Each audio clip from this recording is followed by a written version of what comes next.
So here I was perusing FanDuel the other day, looking at odds to make the college football playoff. And what did I stumble across but Liberty being the G5 betting favorite to make the college football playoff?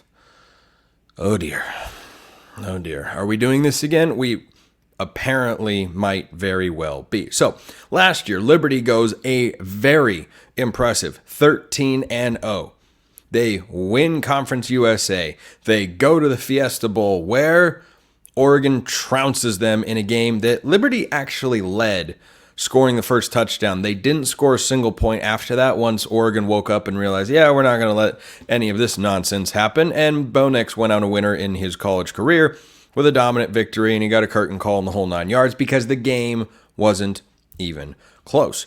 But Liberty is in there. And just as I was talking about earlier, this underscores the absurdity of auto bids for a playoff. I don't care what conference you are in. Not only do auto bids undermine losses in the regular season, it undermines other wins in the regular season. It undermines entire seasons because you are going to have a team go through their group of 5 schedule and put up a record. They're going to win their conference championship, and they're going to be the highest ranked group of 5 conference champion.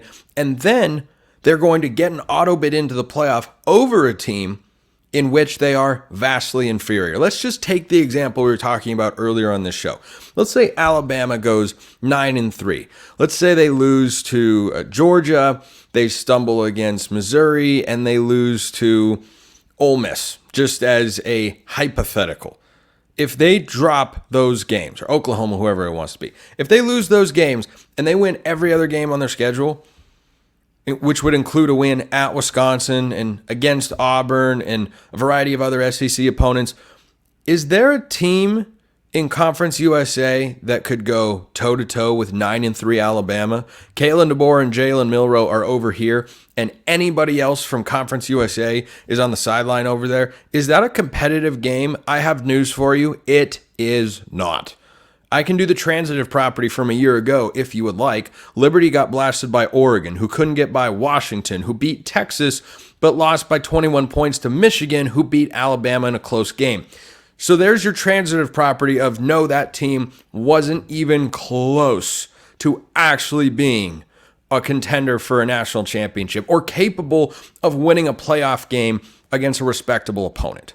So this notion that they're the betting favorite, I understand why. I am highlighting it here to point out the absurdity of this entire notion of auto bids in the expanded playoff. Allow me to read to you, and Liberty may very well have the team. They certainly have the coach and quarterback, which is one of my favorite combinations to return in college football.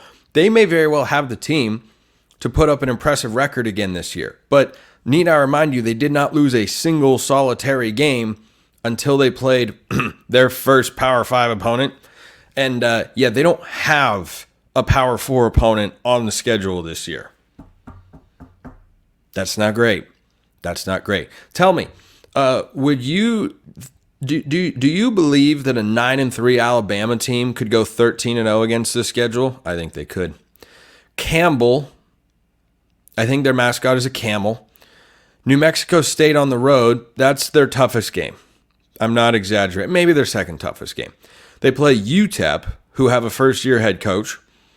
Shout out Scotty Waldron. Guy could be a really, really good coach there for the Miners. East Carolina, those games are at home. At Appalachian State, that could be their toughest game. App State or at New Mexico State. Those are the hardest games on Liberty's schedule this year. And yet I am to believe that they have they should have better playoff odds than insert Power 4 team that could go 8-4 and miss the playoff, despite the fact that if they had this schedule, they'd go 13-0. At Kennesaw State, Jacksonville State. Rich Rodriguez is the head coach there. That's in Alabama, not Florida, by the way. At Middle Tennessee, at UMass. Poor UMass. They caught a body on Twitter the other day in the worst way possible. Western Kentucky, at Sam Houston, and then the Conference USA Football Championship. When you hear people argue against the Group of 5 playoff, ask yourself how a team playing this schedule should be treated the same as what Alabama and Georgia and Florida have on their schedules this year. How are those teams? I'm not saying they can't play each other. We play FCS schools as college football teams every single year. I'm okay with that. It's a transfer of money. It's a win. I'm good. It's exciting. Every now and then an upset gets pulled. No arguments. The FCS play for their own championship. So too should the group of five.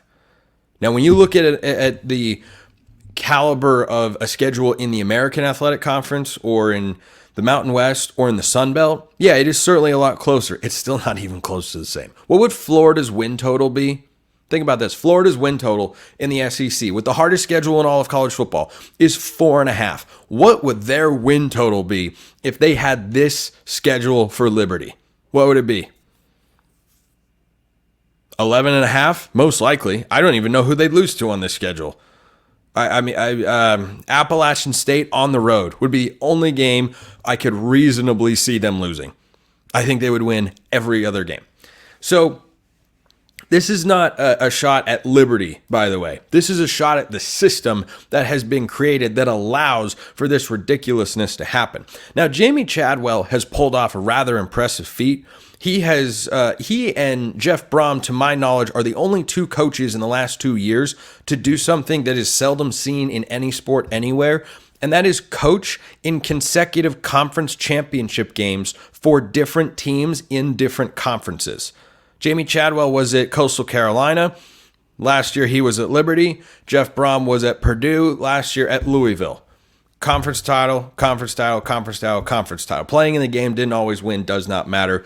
The feat is still mighty impressive. I mean, Jeff Brom went 0-2, but you look at him and you go, that guy's a pretty good football coach, because he is a really, really good football coach. So Jamie Chadwell has got Caden Salter back at quarterback. That's a one-time Tennessee commit, and he was the Hero Sports Group of 5 Player of the Year a season ago. Well-deserved. Guy's a solid player. He may very well lead them to that point. But this is just such utter ridiculousness, even at the Group of 5 level.